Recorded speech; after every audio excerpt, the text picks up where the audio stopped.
तो हेलो दोस्तों, तो कैसे हैं आप लोग। उम्मीद करता हूं कि आप सभी लोग ठीक ही होंगे।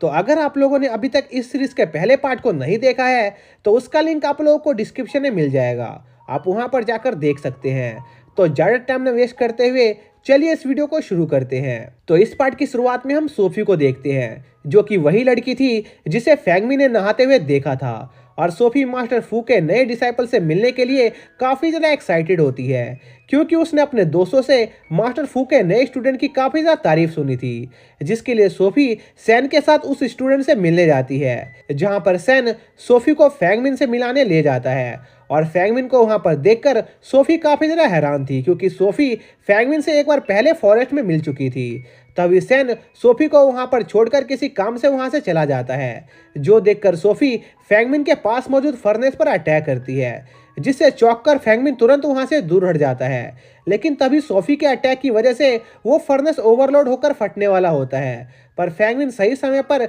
सोफी को बचा लेता है और उससे पूछता है कि आखिर वो यहाँ पर क्या करने आई है। जिस पर सोफी फैंगमिन को बताती है कि वो यहाँ इसलिए आई थी ताकि वो फैंगमिन की मदद से अपने लिए एक हाई ग्रेड का आर्टिफैक्ट बनवा सके, जिसे सोफी अपने सिलेक्शन ट्रायल के दौरान यूज करना चाहती थी। जो सुनकर फैंगमिन थोड़ा हिचकिचा रहा होता है, क्योंकि हाई ग्रेड्स के वेपन्स को क्राफ्ट करना काफ़ी ज़्यादा मुश्किल होता था। इसलिए फैंगमिन सोफी से उस वेपन को क्रिएट करने के लिए अपनी पूरी कोशिश करने का वादा करता है। लेकिन फैंगमिन को एक हाई ग्रेड के वेपन को क्रिएट करने के लिए काफ़ी सारे मटेरियल की जरूरत थी, जिस पर सोफी फैंगमिन को मटेरियल की चिंता करने से मना करती है, क्योंकि उसके होते हुए फैंगमिन को मटेरियल की कोई दिक्कत नहीं होने वाली थी। जिसके कुछ समय बाद ही सोफी फैंगमिन को काफ़ी सारे मटेरियल लाकर दे देती है, जिस पर फैंगमिन सोफी के लिए एक स्वॉर्ड क्रिएट करने लगता है, जहां पर फैंगमिन अपने लॉकेट की मदद से अपने फर्स्ट ट्राई के अंदर ही एक हाई लेवल स्वॉर्ड को क्रिएट करने में कामयाब हो जाता है, जो कि कोई मामूली बात नहीं थी, क्योंकि हाई ग्रेड के वेपन को क्रिएट करना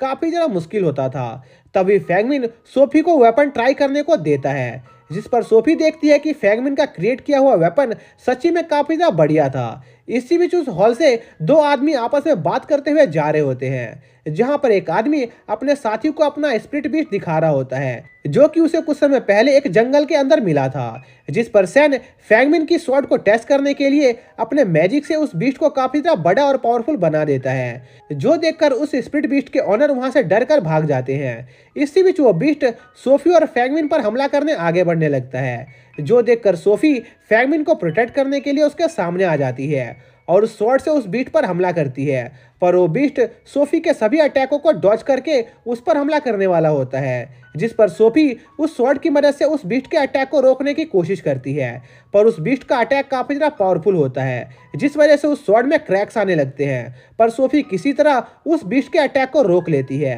तभी फैंगमिन सोफी को स्वॉर्ड के अंदर उसकी की एनर्जी डालने को कहता है, जिससे वो स्वॉर्ड दो टुकड़ों में बढ़ जाती है, जिसका इस्तेमाल करके सोफी उस बीस्ट पर लगातार हमला करने लगती है। जहां पर सोफी फैंगमिन की क्रिएटेड स्वॉर्ड की पावर और एफिशिएंसी को देखकर काफी ज्यादा इंप्रेस होती है, क्योंकि उन शॉट्स को कंट्रोल करने के लिए सोफी को उसकी ज्यादा की एनर्जी का यूज नहीं करना पड़ रहा था। और धीरे धीरे सोफी उस बीस्ट पर भारी पड़ने लग जाती है, जिस पर सैन उस बीस्ट को अपनी थोड़ी सी और पावर देता है, जिससे वो बीस्ट और भी ज्यादा पावरफुल हो जाता है। जिस पर सोफी उस बीस्ट को खत्म करने के लिए उस पर अपने विंड बर्ड स्लैश टेक्निक से अटैक करती है, जिससे वो बीस्ट घायल होकर नीचे गिर जाता है। और सोफी फैंगमिन के पास आकर उसकी बनाई हुई स्वॉर्ड की काफी ज्यादा तारीफ करने लगती है, क्योंकि फैंगमिन की बनाई स्वॉर्ड वाकई में काफी ज्यादा पावरफुल थी और सोफी ने आज तक फैंगमिन जितना टैलेंटेड और यंग क्राफ्टमैन कभी नहीं देखा था। और सोफी के मुंह से अपनी इतनी ज्यादा तारीफ सुनकर फैंगमिन को शर्म आने लगती है। पर फैंगमिन को यह बात समझ नहीं आ रही थी कि आखिर उस स्प्लिट बीस्ट ने अचानक से उस पर हमला क्यों कर दिया। तभी वहां पर सैन आ जाता है, जो कि फैंगमिन और सोफी से कहता है कि शायद से उस बीस्ट के मास्टर का कल्टीवेशन लेवल हाई नहीं होगा, इसलिए उस बीस्ट ने उन पर हमला कर दिया था। पर हम जानते थे कि सैन फैंगमिन और सोफी से झूठ बोल रहा था, क्योंकि उस मॉन्स्टर के अचानक बेकाबू होने के पीछे असल में सैन का ही हाथ था। पर हमें यह बात पता नहीं चल पाती है कि आखिर सैन ने फैंगमिन से यह बात क्यों छुपाई। तभी सोफी फैंगमिन को उसकी मदद के लिए थैंक्स बोलने के लिए फैंगमिन के पास आकर उसके गाल पर एक किस देती है, जो देखकर फैंगमिन सोफी से उसके काम के पैसे मांगना ही भूल जाता है। जिसके बाद हम फैंगमिन और सैन को एक अकेले जगह पर देखते हैं, जहां पर फैंगमिन सैन को अपनी क्रिएट की हुई दो और हाई ग्रेड के वेपन दिखाता है, जिन्हें फैंगमिन ने सोफी के रिफाइनिंग के लिए दिए गए बचे हुए मटेरियल से बनाया था। और फैंगमिन का असली प्लान उन मटेरियल्स को मार्केट में बेचकर अपने लिए कुछ स्पिरिट स्टोन कमाने का था, जिस पर सैन फैंगमिन को इंस्ट्रूमेंट ऑक्शन में जाने को कहता है क्योंकि फैंगमिन वहां पर मैजिकल आइटम्स को बेच सकता था, जिस पर फैंगमिन अगले दिन वहां जाने का फैसला करता है। फिर हम अगले दिन का सीन देखते हैं जहां पर फैंगमिन फैंगजी सिटी के बाहर घूम रहा होता है और सिटी को अच्छे से देख रहा होता है, जिस दौरान फैंगमिन की गलती से एक आदमी से टक्कर हो जाती है, जिस पर उस आदमी को फैंगमिन पर काफी ज्यादा गुस्सा आ रहा होता है, जो देखकर फैंगमिन उस आदमी से माफी मांगने की कोशिश करता है, पर इससे पहले ही वो आदमी फैंगमिन पर हमला कर देता है, जो देखकर फैंगमिन अपने हाई ग्रेड शील्ड का यूज करके उस आदमी का अटैक को ब्लॉक कर लेता है। पर यह देखने के बाद भी वो आदमी फैंगमिन पर अपना अटैक जारी रखता है, पर उस आदमी का कोई भी अटैक फैंगमिन के शील्ड को डिस्ट्रॉय नहीं कर पाता है। तभी इस लड़ाई का शोर शराबा सुनकर वहां पर एक लड़की आ जाती है, जो कि उस आदमी पर दिन दहाड़े फैंगमिन पर हमला करने के लिए इल्जाम लगाने लगती है। असल में उस लड़की का नाम निंग होता है, जो कि गियानविंग पवेलियन की एक सदस्य थी, और निंग को वहां देखकर वो आदमी भोला बनने का नाटक करने लगता है और फैंगमिन को धमकी देकर वहां से भाग जाता है, जिस पर फैंगमिन निंग को उसकी मदद करने के लिए उसका शुक्रिया करता है और उसे सारी बात बताता है। और बातचीत के दौरान फैंगमिन निंग को यह भी बता देता है कि वो असल में इस सिटी के अंदर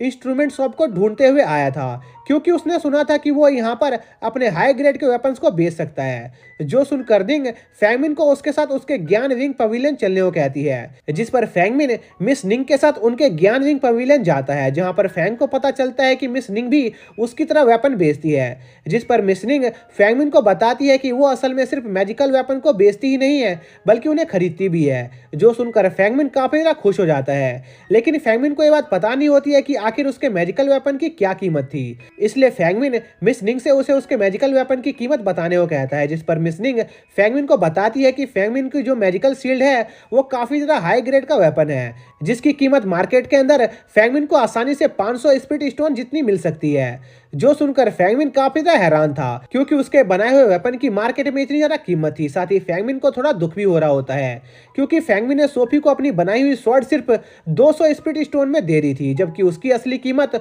उससे कहीं ज्यादा थी। तभी मिस निंग फैंगमिन से पूछती है कि आखिर फैंगमिन को उसकी शील्ड कहां से मिली, जिस पर फैंगमिन मिस निंग को बताता है कि असल में उसने खुद इस शील्ड को क्रिएट किया है। जो सुनकर मिस निंग फैंगमिन से काफी ज्यादा इंप्रेस हो जाती है, क्योंकि उन्होंने आज तक फैंगमिन जितना जवान और टैलेंटेड क्राफ्टमैन नहीं देखा था। तभी मिस निंग फैंगमिन को उन्हें उनका शील्ड दिखाने को कहती है, जिस पर फैंगमिन मिस निंग को उसका वेपन दिखाता है और शील्ड के स्ट्रक्चर और मैकेनिज्म को देखकर मिस निंग समझ जाती है कि फैंगमिन असल में यूजियन सेक्ट से बिलोंग करता है। जो देखकर मिस निंग फैंगमिन को आज रात उनके ज्ञान विंग पवेलियन में रुकने का ऑफर देती है और साथ ही फैंगमिन को उनके ज्ञान विंग पवेलियन के ऑक्शन में आने का एक टोकन भी देती है, ताकि फैंगमिन उसके पवेलियन हाउस के ऑक्शन को ज्वाइन कर सके। जिस पर फैंगमिन मिस निंग से अगले दिन उस ऑक्शन में आने का वादा करता है, जिसके साथ ही यह पार्ट यहीं पर खत्म हो जाता है।